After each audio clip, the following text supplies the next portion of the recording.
ಶ್ವಾಸಕೋಶದ ಸೋಂಕಿನಿಂದ ಬಳಲುತ್ತಿದ್ದ ಸಚಿವ ಡಿ ಸುಧಾಕರ್ ಕೊನೆಯುಸಿರೆಳೆದಿದ್ದಾರೆ.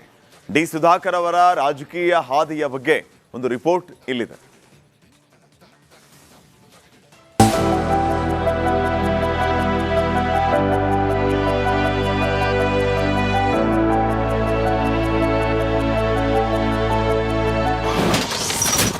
ಚಿತ್ರದುರ್ಗ ಉಸ್ತುವಾರಿ ಸಚಿವ ಡಿ ಸುಧಾಕರ್ ನಿಧನ. ಬೆಂಗಳೂರಿನ ಕಿಮ್ಸ್ ಆಸ್ಪತ್ರೆಯಲ್ಲಿ ಕೊನೆಯುಸಿರು. ಶ್ವಾಸಕೋಶದ ಸೋಂಕಿನಿಂದ ಬಳಲುತ್ತಿದ್ದ ಸಚಿವ ಡಿ ಸುಧಾಕರ್ ಕೊನೆಯುಸಿರೆಳೆದಿದ್ದಾರೆ. ಸುದೀರ್ಘ 1 ತಿಂಗಳ ಕಾಲ ಚಿಕಿತ್ಸೆ ಪಡೆದರೂ ಫಲಿಸದೆ ನಿಧನರಾಗಿದ್ದಾರೆ. ಬೆಂಗಳೂರಿನ ಕಿಮ್ಸ್ ಆಸ್ಪತ್ರೆಯಲ್ಲಿ ಬೆಳಗಿನ ಜಾವ 3 ಗಂಟೆ 15 ನಿಮಿಷಕ್ಕೆ ವಿಧಿವಶರಾಗಿದ್ದಾರೆ. 28 ಮಾರ್ಚ್ 1961ರಂದು ಚಿತ್ರದುರ್ಗದ ಚಳ್ಳಕೆರೆಯಲ್ಲಿ ಜನಿಸಿದ್ದ ಡಿ ಸುಧಾಕರ್ ಶಿವಮೊಗ್ಗದ ನ್ಯಾಷನಲ್ ಕಾಲೇಜಿನಲ್ಲಿ ಪದವಿ ಪಡೆದಿದ್ದರು. ಪತ್ನಿ ಶ್ರೀಮತಿ ಹರ್ಷಿಣಿ ಸುಧಾಕರ್, ಒಬ್ಬ ಪುತ್ರ ಹಾಗೂ ಒಬ್ಬ ಪುತ್ರಿಯನ್ನ ಅಗಲಿದ್ದಾರೆ.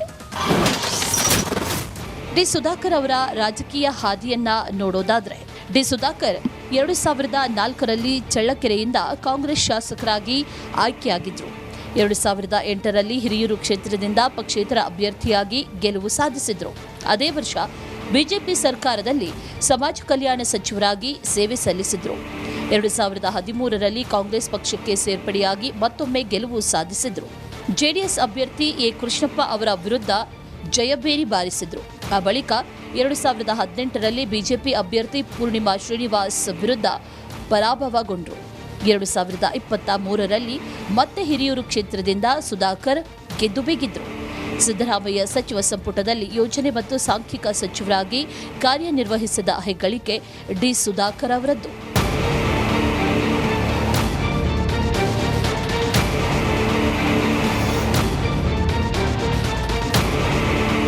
ಇದಿಷ್ಟೇ ಅಲ್ಲದೆ ಡಿ ಸುಧಾಕರ್ ಅವರು ಹಲವು ಬಾರಿ ಸಚಿವರಾಗಿಯೂ ಕೂಡ ಕಾರ್ಯನಿರ್ವಹಿಸಿದ್ದಾರೆ. 2008, 2009ರಲ್ಲಿ ಸಮಾಜ ಕಲ್ಯಾಣ ಸಚಿವರಾಗಿ, 2010ರಿಂದ 2011ರಲ್ಲಿ ಯುವಜನ ವ್ಯವಹಾರ ಸಚಿವರಾಗಿ ಕಾರ್ಯನಿರ್ವಹಿಸಿದರು. 2023ರಿಂದ ಯೋಜನೆ ಮತ್ತು ಸಾಂಖ್ಯಿಕ ಸಚಿವರಾಗಿದ್ದರು. ಇಷ್ಟೇ ಅಲ್ಲದೆ ಚಿತ್ರದುರ್ಗ ಜಿಲ್ಲಾ ಡಿಸಿಸಿ ಬ್ಯಾಂಕ್ ಅಧ್ಯಕ್ಷರಾಗಿ ಹಾಗೂ 2016ರಲ್ಲಿ ಕಿಯೋನಿಕ್ಸ್ ಅಧ್ಯಕ್ಷರಾಗಿ ಕಾರ್ಯನಿರ್ವಹಿಸಿದ್ದಾರೆ.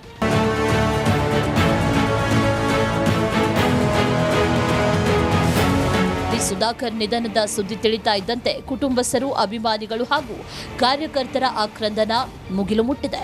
Bureau report, republic Kannada. ಶ್ವಾಸಕೋಶದ ಸೋಂಕಿನಿಂದ ಬಳಲುತ್ತಿದ್ದ ಸಚಿವ ಡಿ ಸುಧಾಕರ್ ಕೊನೆಯುಸಿರೆಳೆದಿದ್ದಾರೆ.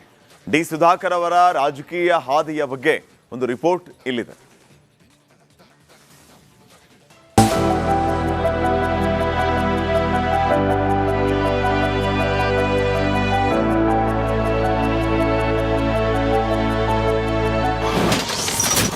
ಚಿತ್ರದುರ್ಗ ಉಸ್ತುವಾರಿ ಸಚಿವ ಡಿ ಸುಧಾಕರ್ ನಿಧನ. ಬೆಂಗಳೂರಿನ ಕಿಮ್ಸ್ ಆಸ್ಪತ್ರೆಯಲ್ಲಿ ಕೊನೆಯುಸಿರು. ಶ್ವಾಸಕೋಶದ ಸೋಂಕಿನಿಂದ ಬಳಲುತ್ತಿದ್ದ ಸಚಿವ ಡಿ ಸುಧಾಕರ್ ಕೊನೆಯುಸಿರೆಳೆದಿದ್ದಾರೆ. ಸುದೀರ್ಘ 1 ತಿಂಗಳ ಕಾಲ ಚಿಕಿತ್ಸೆ ಪಡೆದರೂ ಫಲಿಸದೆ ನಿಧನರಾಗಿದ್ದಾರೆ. ಬೆಂಗಳೂರಿನ ಕಿಮ್ಸ್ ಆಸ್ಪತ್ರೆಯಲ್ಲಿ ಬೆಳಗಿನ ಜಾವ 3 ಗಂಟೆ 15 ನಿಮಿಷಕ್ಕೆ ವಿಧಿವಶರಾಗಿದ್ದಾರೆ. 28 ಮಾರ್ಚ್ 1961ರಂದು ಚಿತ್ರದುರ್ಗದ ಚಳ್ಳಕೆರೆಯಲ್ಲಿ ಜನಿಸಿದ್ದ ಡಿ ಸುಧಾಕರ್ ಶಿವಮೊಗ್ಗದ ನ್ಯಾಷನಲ್ ಕಾಲೇಜಿನಲ್ಲಿ ಪದವಿ ಪಡೆದಿದ್ದರು. ಪತ್ನಿ ಶ್ರೀಮತಿ ಹರ್ಷಿಣಿ ಸುಧಾಕರ್, ಒಬ್ಬ ಪುತ್ರ ಹಾಗೂ ಒಬ್ಬ ಪುತ್ರಿಯನ್ನ ಅಗಲಿದ್ದಾರೆ. ಡಿ ಸುಧಾಕರ್ ಅವರ ರಾಜಕೀಯ ಹಾದಿಯನ್ನ ನೋಡೋದಾದ್ರೆ, ಡಿ ಸುಧಾಕರ್ 2004ರಲ್ಲಿ ಚಳ್ಳಕೆರೆಯಿಂದ ಕಾಂಗ್ರೆಸ್ ಶಾಸಕರಾಗಿ ಆಯ್ಕೆಯಾಗಿದ್ದರು. 2008ರಲ್ಲಿ ಹಿರಿಯೂರು ಕ್ಷೇತ್ರದಿಂದ ಪಕ್ಷೇತರ ಅಭ್ಯರ್ಥಿಯಾಗಿ ಗೆಲುವು ಸಾಧಿಸಿದರು. ಅದೇ ವರ್ಷ ಬಿಜೆಪಿ ಸರ್ಕಾರದಲ್ಲಿ ಸಮಾಜ ಕಲ್ಯಾಣ ಸಚಿವರಾಗಿ ಸೇವೆ ಸಲ್ಲಿಸಿದರು. 2013ರಲ್ಲಿ ಕಾಂಗ್ರೆಸ್ ಪಕ್ಷಕ್ಕೆ ಸೇರ್ಪಡೆಯಾಗಿ ಮತ್ತೊಮ್ಮೆ ಗೆಲುವು ಸಾಧಿಸಿದರು. ಜೆಡಿಎಸ್ ಅಭ್ಯರ್ಥಿ ಎ ಕೃಷ್ಣಪ್ಪ ಅವರ ವಿರುದ್ಧ ಜಯಭೇರಿ ಬಾರಿಸಿದರು. ಆ ಬಳಿಕ 2018ರಲ್ಲಿ ಬಿಜೆಪಿ ಅಭ್ಯರ್ಥಿ ಪೂರ್ಣಿಮಾ ಶ್ರೀನಿವಾಸ್ ವಿರುದ್ಧ ಪರಾಭವಗೊಂಡರು. 2023ರಲ್ಲಿ ಮತ್ತೆ ಹಿರಿಯೂರು ಕ್ಷೇತ್ರದಿಂದ ಸುಧಾಕರ್ ಗೆದ್ದು ಬೀಗಿದ್ರು. ಸಿದ್ದರಾಮಯ್ಯ ಸಚಿವ ಸಂಪುಟದಲ್ಲಿ ಯೋಜನೆ ಮತ್ತು ಸಾಂಖ್ಯಿಕ ಸಚಿವರಾಗಿ ಕಾರ್ಯನಿರ್ವಹಿಸಿದ ಹೆಗ್ಗಳಿಕೆ ಡಿ ಸುಧಾಕರ್ ಅವರದ್ದು.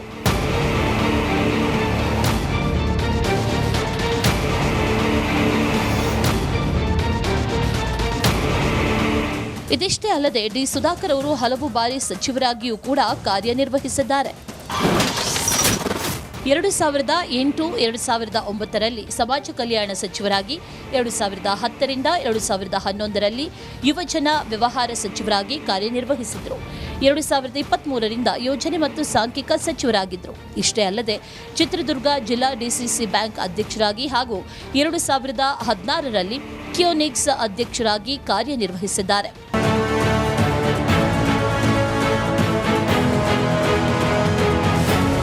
ಸುಧಾಕರ್ ನಿಧನದ ಸುದ್ದಿ ತಿಳಿತಾ ಇದ್ದಂತೆ ಕುಟುಂಬಸ್ಥರು, ಅಭಿಮಾನಿಗಳು ಹಾಗೂ ಕಾರ್ಯಕರ್ತರ ಆಕ್ರಂದನ ಮುಗಿಲು ಮುಟ್ಟಿದೆ. Bureau report, republic Kannada.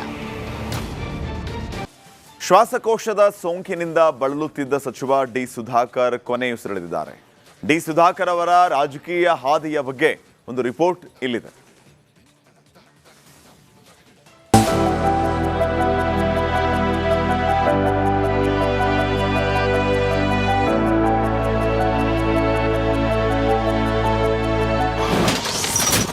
Chitradurga ಉಸ್ತುವಾರಿ ಸಚಿವ ಡಿ ಸುಧಾಕರ್ ನಿಧನ.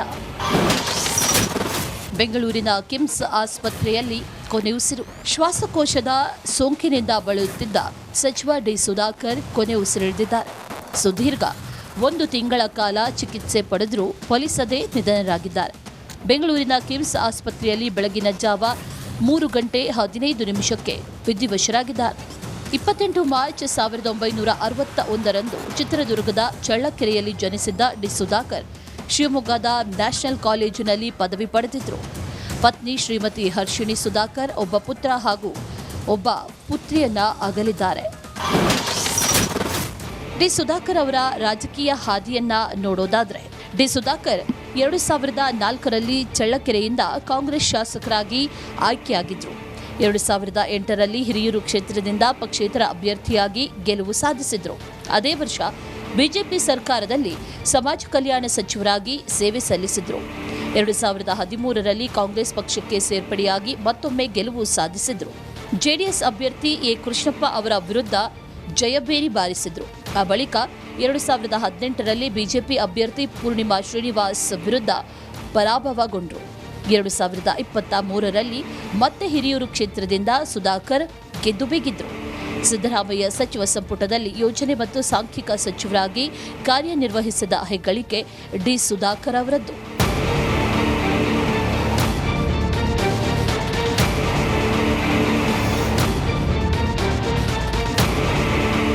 ಇದಿಷ್ಟೇ ಅಲ್ಲದೆ ಡಿ ಸುಧಾಕರ್ ಅವರು ಹಲವು ಬಾರಿ ಸಚಿವರಾಗಿಯೂ ಕೂಡ ಕಾರ್ಯನಿರ್ವಹಿಸಿದ್ದಾರೆ.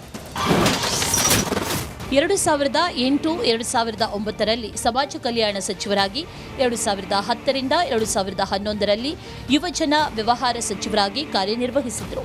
2023ರಿಂದ ಯೋಜನೆ ಮತ್ತು ಸಾಂಖ್ಯಿಕ ಸಚಿವರಾಗಿದ್ದರು. ಇಷ್ಟೇ ಅಲ್ಲದೆ ಚಿತ್ರದುರ್ಗ ಜಿಲ್ಲಾ ಡಿಸಿಸಿ ಬ್ಯಾಂಕ್ ಅಧ್ಯಕ್ಷರಾಗಿ ಹಾಗೂ 2016ರಲ್ಲಿ ಕಿಯೋನಿಕ್ಸ್ ಅಧ್ಯಕ್ಷರಾಗಿ ಕಾರ್ಯನಿರ್ವಹಿಸಿದ್ದಾರೆ.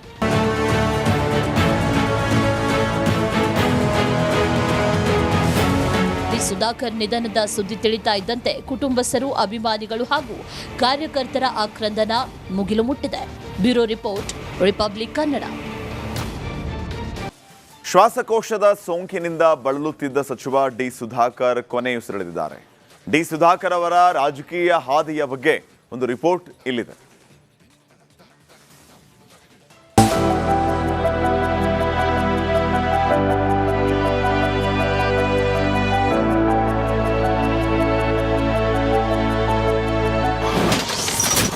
ಚಿತ್ರದುರ್ಗ ಉಸ್ತುವಾರಿ ಸಚಿವ ಡಿ ಸುಧಾಕರ್ ನಿಧನ. ಬೆಂಗಳೂರಿನ ಕಿಮ್ಸ್ ಆಸ್ಪತ್ರೆಯಲ್ಲಿ ಕೊನೆಯುಸಿರು. ಶ್ವಾಸಕೋಶದ ಸೋಂಕಿನಿಂದ ಬಳಲುತ್ತಿದ್ದ ಸಚಿವ ಡಿ ಸುಧಾಕರ್ ಕೊನೆಯುಸಿರೆಳೆದಿದ್ದಾರೆ. ಸುದೀರ್ಘ 1 ತಿಂಗಳ ಕಾಲ ಚಿಕಿತ್ಸೆ ಪಡೆದರೂ ಫಲಿಸದೆ ನಿಧನರಾಗಿದ್ದಾರೆ. ಬೆಂಗಳೂರಿನ ಕಿಮ್ಸ್ ಆಸ್ಪತ್ರೆಯಲ್ಲಿ ಬೆಳಗಿನ ಜಾವ 3:15 ವಿಧಿವಶರಾಗಿದ್ದಾರೆ. 28 ಮಾರ್ಚ್ 1961ರಂದು ಚಿತ್ರದುರ್ಗದ ಚಳ್ಳಕೆರೆಯಲ್ಲಿ ಜನಿಸಿದ್ದ ಡಿ ಸುಧಾಕರ್ ಶಿವಮೊಗ್ಗದ ನ್ಯಾಷನಲ್ ಕಾಲೇಜಿನಲ್ಲಿ ಪದವಿ ಪಡೆದಿದ್ದರು. ಪತ್ನಿ ಶ್ರೀಮತಿ ಹರ್ಷಿಣಿ ಸುಧಾಕರ್, ಒಬ್ಬ ಪುತ್ರ ಹಾಗೂ ಒಬ್ಬ ಪುತ್ರಿಯನ್ನ ಅಗಲಿದ್ದಾರೆ. ಡಿ ಸುಧಾಕರ್ ಅವರ ರಾಜಕೀಯ ಹಾದಿಯನ್ನ ನೋಡೋದಾದ್ರೆ, ಡಿ ಸುಧಾಕರ್ 2004ರಲ್ಲಿ ಚಳ್ಳಕೆರೆಯಿಂದ ಕಾಂಗ್ರೆಸ್ ಶಾಸಕರಾಗಿ ಆಯ್ಕೆಯಾಗಿದ್ದರು. 2008ರಲ್ಲಿ ಹಿರಿಯೂರು ಕ್ಷೇತ್ರದಿಂದ ಪಕ್ಷೇತರ ಅಭ್ಯರ್ಥಿಯಾಗಿ ಗೆಲುವು ಸಾಧಿಸಿದರು. ಅದೇ ವರ್ಷ ಬಿಜೆಪಿ ಸರ್ಕಾರದಲ್ಲಿ ಸಮಾಜ ಕಲ್ಯಾಣ ಸಚಿವರಾಗಿ ಸೇವೆ ಸಲ್ಲಿಸಿದರು. 2013ರಲ್ಲಿ ಕಾಂಗ್ರೆಸ್ ಪಕ್ಷಕ್ಕೆ ಸೇರ್ಪಡೆಯಾಗಿ ಮತ್ತೊಮ್ಮೆ ಗೆಲುವು ಸಾಧಿಸಿದರು. ಜೆಡಿಎಸ್ ಅಭ್ಯರ್ಥಿ ಎ ಕೃಷ್ಣಪ್ಪ ಅವರ ವಿರುದ್ಧ ಜಯಬೇರಿ ಬಾರಿಸಿದರು. ಆ ಬಳಿಕ 2018ರಲ್ಲಿ ಬಿಜೆಪಿ ಅಭ್ಯರ್ಥಿ ಪೂರ್ಣಿಮಾ ಶ್ರೀನಿವಾಸ್ ವಿರುದ್ಧ ಪರಾಭವಗೊಂಡರು. 2023ರಲ್ಲಿ ಮತ್ತೆ ಹಿರಿಯೂರು ಕ್ಷೇತ್ರದಿಂದ ಸುಧಾಕರ್ ಗೆದ್ದು ಬೀಗಿದ್ರು. ಸಿದ್ದರಾಮಯ್ಯ ಸಚಿವ ಸಂಪುಟದಲ್ಲಿ ಯೋಜನೆ ಮತ್ತು ಸಾಂಖ್ಯಿಕ ಸಚಿವರಾಗಿ ಕಾರ್ಯನಿರ್ವಹಿಸಿದ ಹೆಗ್ಗಳಿಕೆ ಡಿ ಸುಧಾಕರ್ ಅವರದ್ದು.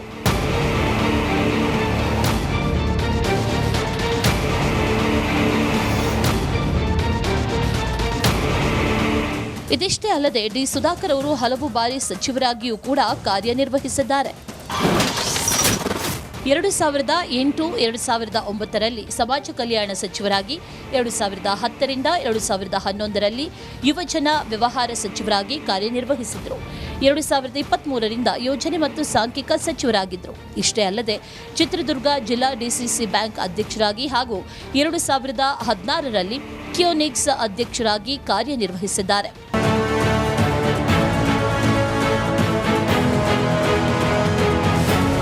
ಸುಧಾಕರ್ ನಿಧನದ ಸುದ್ದಿ ತಿಳಿತಾ ಇದ್ದಂತೆ ಕುಟುಂಬಸ್ಥರು, ಅಭಿಮಾನಿಗಳು ಹಾಗೂ ಕಾರ್ಯಕರ್ತರ ಆಕ್ರಂದನ ಮುಗಿಲು ಮುಟ್ಟಿದೆ. Bureau report, republic Kannada.